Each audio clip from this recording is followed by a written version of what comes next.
Hey guys, how's it going? Just checking on you. Hope you had a good week. Today we're going to go over how to play some slide lines over In Memory of Elizabeth Reed, which can be a little bit of a challenging considering it's in a Dorian key, and minor keys can give a lot of slide players a hard time since most of the time we are tuned to a major key. So let's talk about that. And actually, before I talk about that, I just want to give a quick shout out to Idlewild South, an Allman Brothers cover band from New Hampshire. I just want to say thank you so much for letting me sit in with you last night. I had such a good time, both on stage jamming with you guys and in the audience just watching. You guys sounded fantastic. So thank you so much for letting me sit in with you. It was a blast. But let's talk about the lessons. So let's talk about A Dorian. So where does that come from?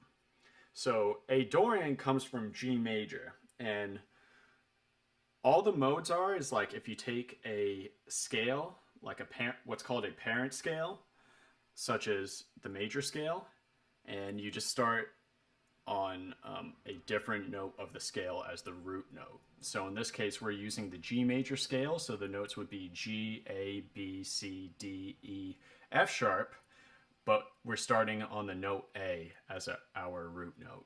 So it originally comes from G major, but we're thinking in A, which makes it a minor key. So now instead of all the notes being natural notes, they're all notes belong to the major scale. We're actually switching up the intervals a little bit. So with A as our root, B would still be our second, C would be our flat third, because if we're in A, C sharp would be your major third. So, since we're taking notes from the G major scale, we have C, which would be our flat third. D is our fourth,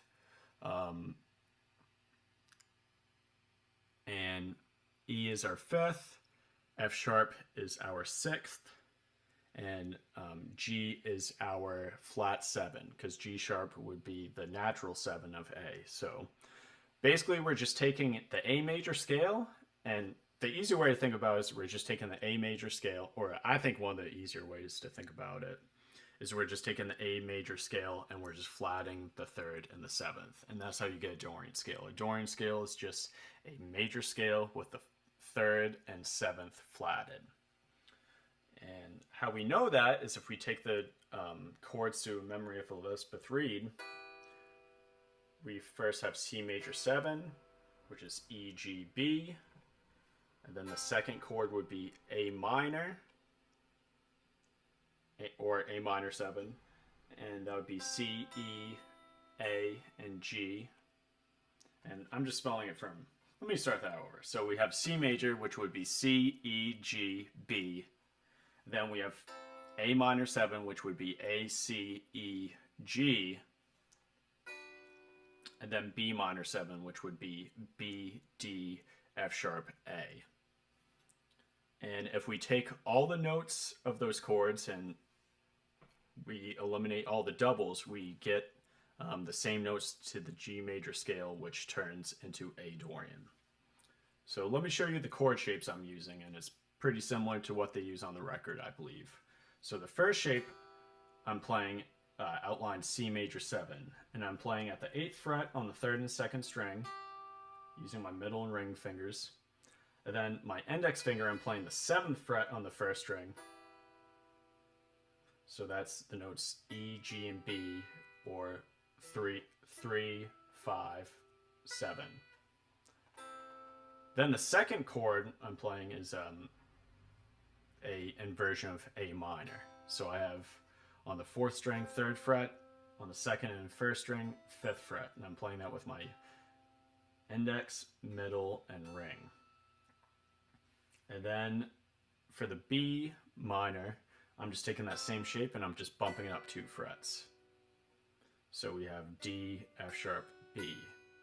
So first inversion A minor, first inversion B minor, that means the 3rd is the bottom note. and then first inversion C major 7. And the riff itself is just going.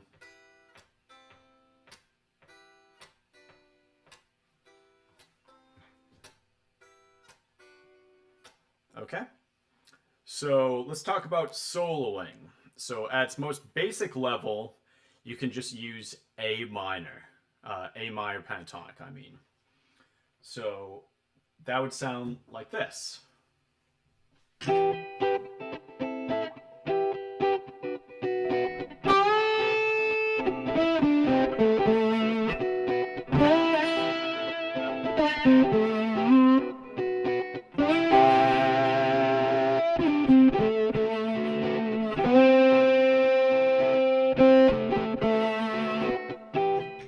So actually, snuck in the B note there, which I wasn't supposed to do. But anyways, for the most part, it was A minor pentatonic. So at its most basic level, you can play ideas just using that. So that's some good news right there. Is, you know, pentatonic is often one of the first scale shapes that we learn as guitarists, and with slide guitar, we often learn that scale as well.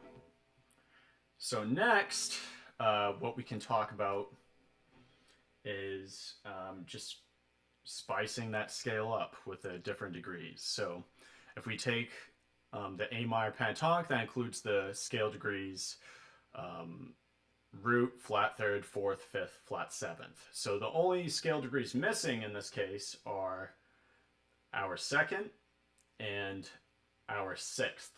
Okay, so and with those intervals, you can think of the second as the ninth and the sixth as the 13th as well. So those are all important colors to playing this sort of stuff. So when we're using B, that'll add some cool color as well. So let's see what it sounds like if we take the A minor pentatonic scale and we add the note B to it.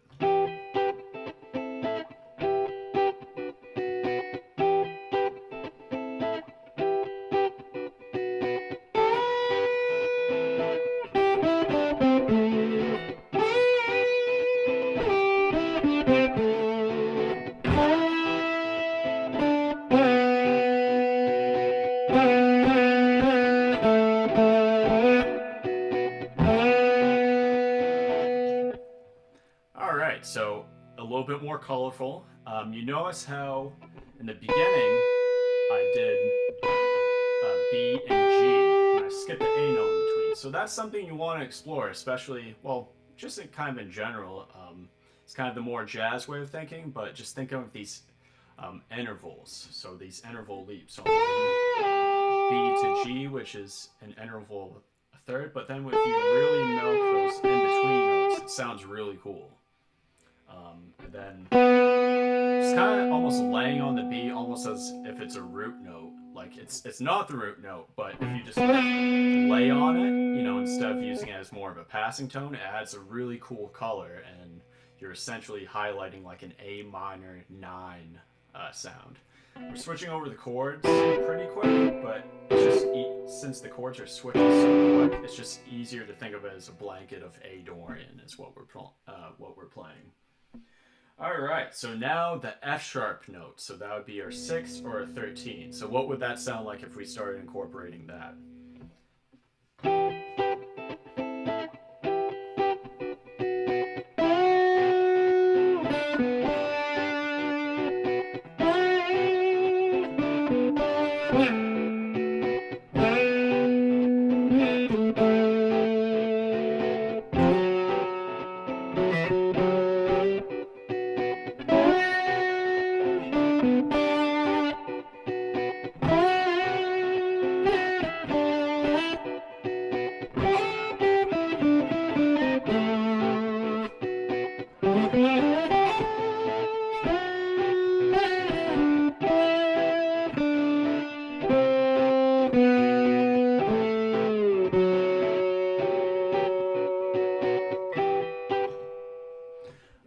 So again, just some extra color that we're adding to the scale, and that would be all the notes to A Dorian right there. So I recommend starting with A minor pentatonic and then graduating to adding the second and the sixth degree as well.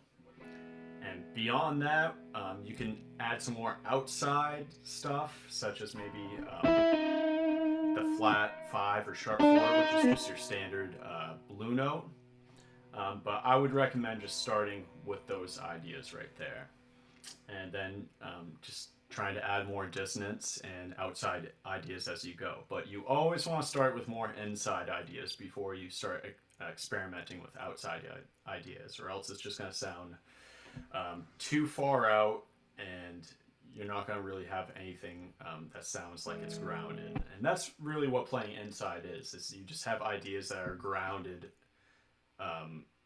in the harmony. I mean, outside ideas are too, but it's a little bit more abstract.